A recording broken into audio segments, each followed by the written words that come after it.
आइए दोस्तों देखते हैं आखिर जो अंतर्राष्ट्रीय युद्ध का माहौल चल रहा है, इजराइल, ईरान, अमेरिका, इन जंगी हालातों में आज क्या क्या हुआ। एक तो कच्चे तेल क्रूड ऑयल की सप्लाई बंद हो चुकी है। हॉर्मुज स्ट्रेट बंद होने के चलते दुबई भारत के बीच फ्लाइट्स वापस शुरू हो चुकी हैं। वहीं उधर पाकिस्तान अफगानिस्तान के बीच जंग पर भी बड़ा अपडेट सामने आ रहा। तो आइए एक एक करके मिडिल ईस्ट में चल रहे तनाव से जुड़ी 10 बड़ी खबरें, आज के 10 बड़े अपडेट देखते हैं। वैसे तो आपको पता होगा दुनिया भर के कई देशों में आज चंद्रग्रहण देखा जा रहा। ये एक ऐसी खगोलीय घटना है और इस घटना में जो युद्ध के हालात चल रहे हैं ये इस घटना को और भी महत्वपूर्ण बना देते हैं, क्योंकि आपको पता होगा बीते कुछ दिनों से इजराइल ईरान के बीच जंग चल रही है और आज ये इस साल का पहला चंद्रग्रहण भी है। ऐसा माना जाता है कि ग्रहण कई बार अशुभ होते हैं, जैसे कई बार ग्रहण के दौरान प्राकृतिक घटनाएं, आपदाएं देखने को मिलती हैं, जैसे सुनामी, भूकंप वगैरह, और कई बार दुनिया में इस तरह के युद्ध के हालात भी बन जाते हैं। तो इस बार इस साल के पहले चंद्रग्रहण से ठीक पहले युद्ध के हालात बने भी हैं। खैर ये चाहे कोइंसिडेंस, संयोग मात्र ही क्यों ना हो,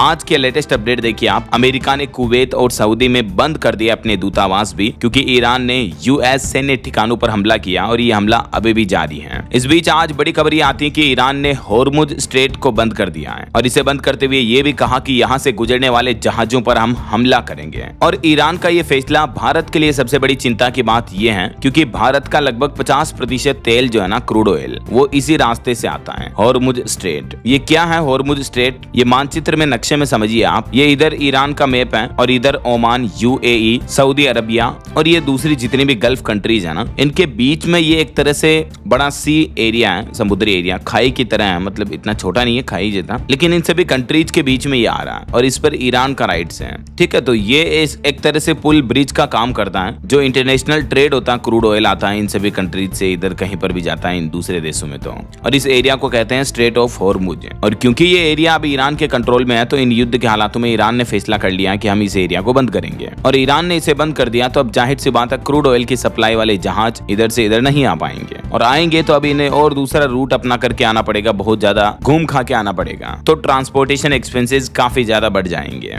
और समय भी काफी ज्यादा लगेगा। यही वजह कि आने वाले समय में क्रूड ऑयल, कच्चा तेल और पेट्रोल डीजल वगैरह महंगा हो सकता है। मैंने आपको बताया था अपडेट आज सुबह के मॉर्निंग बुलेटिन वाले वीडियो में ही। हॉर्मुज स्ट्रेट अब बंद होने के चलते तेल संकट और गहरा सकता है। जो डेली डीएलएस न्यूज चैनल पर ये तारीख वाइज वीडियो डालता हूँ ना, इन वीडियो को सुबह देख लिया करो आप। सुबह 4:30-5 बजे वीडियो आ जाता है, इसमें डेली की डेली खबरें एक साथ मिल जाती हैं आपको, ठीक है ना। अच्छा, अभी हम बात कर रहे थे कि ये जो हॉर्मुज स्ट्रेट बंद हो चुका है, तो हॉर्मुज पर संकट की वजह से कच्चे तेल की कीमतों में 2.5% तक का उछाल तो आज ही देखने को मिला, एक ही दिन में। एक ही दिन में तो छोड़ो आप, कुछ ही घंटे बाद जैसे ही ईरान ने ये फैसला लिया, उसके बाद क्रूड ऑयल की रेट्स बढ़ने लगी। मार्केट एक्सपर्ट्स का भी ये कहना कि पश्चिम एशिया में तनाव का असर दिखेगा। कच्चे तेल के बाद अब नेचुरल गैस की कीमतों में भी 130% तक के उछाल की चेतावनी दी है गोल्डमैन सैक्स की तरफ से। एशिया और यूरोप में एलएनजी गैस की कीमतों में ये इतनी भारी बढ़ोतरी की चेतावनी अलर्ट जारी किया है। और भारत में पेट्रोल डीजल को लेकर भी एक रिपोर्ट आ रही है कि अगर हॉर्मुज बंद नहीं होता है तब भी पेट्रोल डीजल महंगे हो सकते हैं, 4-5 रुपए तक दाम बढ़ सकते हैं। लेकिन क्योंकि अब आज तो ईरान ने हॉर्मुज स्ट्रेट को बंद करने की घोषणा कर ही दी है, तो इस वजह से तो भारत में पेट्रोल डीजल के दाम 10-20 रुपए, 30 रुपए तक भी बढ़ सकते हैं, समझ रहे हो। जबकि यही तनाव अगर आगे लंबे दिन तक चलता रहा तो सोना 30,000 रुपए तक महंगा होने की उम्मीद है। अमेरिका, ईरान और इजराइल ईरान जंग का असर कुछ यूं देखने को मिलेगा।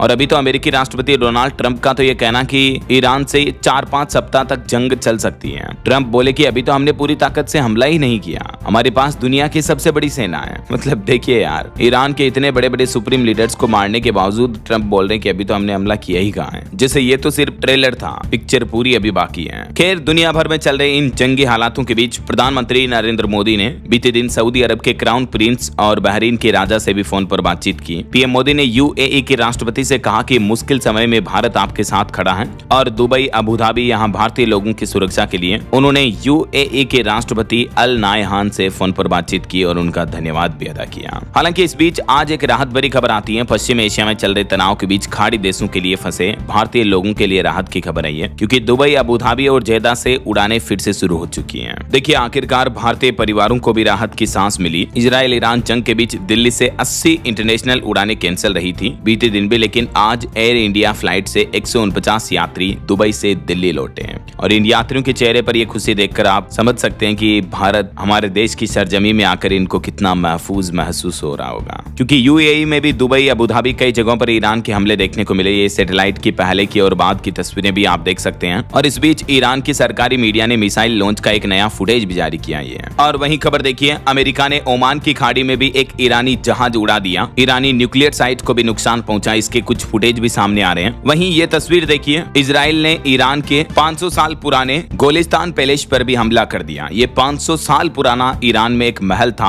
हमले में इसका कुछ हिस्सा डैमेज भी हो गया। ये यूनेस्को की विश्व धरोहर सूची में शामिल किया गया था, तो ये भी ईरान के लिए एक बड़ा नुकसान हुआ। और इस बीच खबर देखिए आप, हमलों के बीच यूएई के राष्ट्रपति दुबई के मॉल में घूमते दिखे और इस तरह से दुबई के प्रति लोगों का विश्वास एक बार फिर से उन्होंने मजबूत किया कि ईरान जंग के हालातों के बीच भी अभी दुबई सेफ है। वहीं मार्केट में भी बड़ी गिरावट देखने को मिली। इजराइल ईरान जंग से दक्षिण कोरिया का बाजार भी 7% तक टूटा। जापान का निक्केई 3% गिरा। हालांकि भारतीय शेयर बाजार तो आज बंद है होली के पर्व के चलते, वरना इंडियन स्टॉक मार्केट में भी कल बड़ी गिरावट देखने को मिली थी। भारत का सेंसेक्स भी 1048 अंक गिरा था। और मिडिल ईस्ट में तनाव के चलते पाकिस्तान का शेयर बाजार भी 10% तक टूटा था। और एक बड़ी खबर देखिए कि क्या ईरान के साथ लंबी चलेगी ये अमेरिका की जंग। अमेरिकी राष्ट्रपति डोनाल्ड ट्रंप बोले कि हमारे पास हथियारों की कोई कमी नहीं है और अभी तो ये जंग 4-5 सप्ताह तक तो चलेगी ही चलेगी। ट्रंप का ये कहना है। उन्होंने ट्रुथ सोशल मीडिया पर एक पोस्ट भी किया, ये देख सकते हैं आप पोस्ट भी। और वहीं देखिए, पाकिस्तान की भी एक नई साजिश बेनकाब हुई। सीमा पार से घुसपैठ की फिराक में जैश आतंकियों के 2 गुट कोशिश कर रहे हैं। आईबी पर अलर्ट जारी हुआ। और पाकिस्तान अफगानिस्तान जंग पर भी खबर आ रही कि अफगानिस्तान ने पाकिस्तान के नूर खान एयरबेस पर भी हमला किया।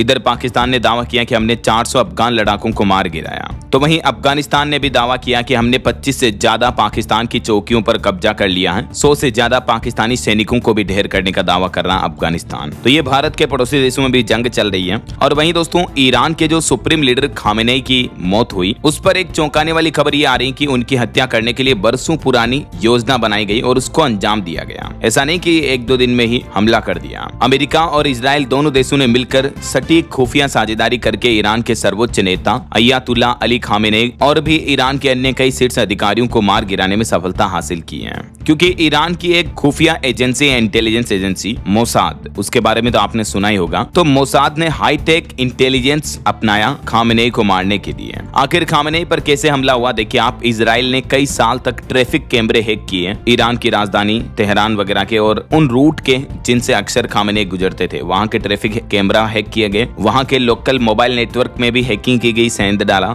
ये बड़ा खुलासा सामने आ रहा। कई सालों तक तेहरान के ट्रैफिक सिस्टम को हैक किया, मोबाइल नेटवर्क पर अपनी पकड़ बनाई। खामेनेई और उनके सुरक्षा घेरे की हर गतिविधि पर पैनी नजर रखी। मोसाद को तेहरान के चप्पे चप्पे की जानकारी थी। और ये खुलासा आ रहा दोस्तों लंदन स्थित फाइनेंशियल टाइम्स की रिपोर्ट में चौंकाने वाला बड़ा खुलासा हुआ है। देखिए आखिर कैसे खत्म हुआ ईरान का शीर्ष नेतृत्व है।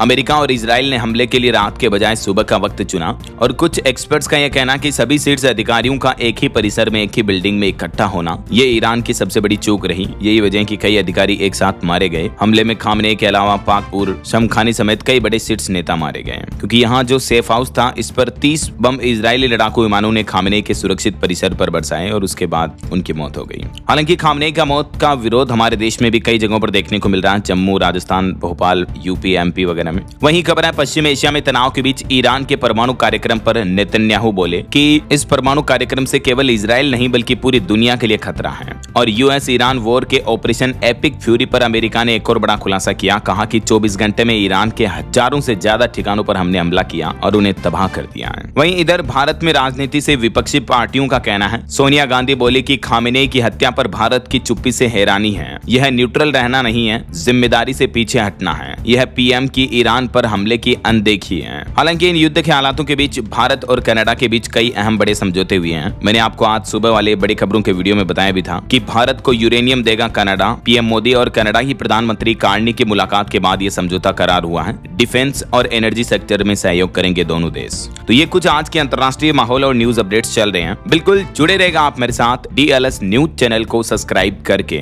बेल आइकन जरूर दबा देना रोजाना की ताजा खबरें, महत्वपूर्ण मुख्य समाचार, हेडलाइंस, न्यूज अपडेट देखते रहने के लिए। बाकी इस वीडियो को लाइक और शेयर जरूर कर देना और डीएलएस न्यूज चैनल को सब्सक्राइब करके बेल आइकन दबा देना। आप सभी भाइयों बहनों दोस्तों मित्रों को हैप्पी होली, रंगों के त्योहार होली के महापर्व की ढेर सारी हार्दिक शुभकामनाएं। ख्याल रखिएगा अपने आप का, अपने परिवार का। मिलेंगे अगले नेक्स्ट अपडेट में। तब तक के लिए जय हिंद, जय भारत, वंदे मातरम।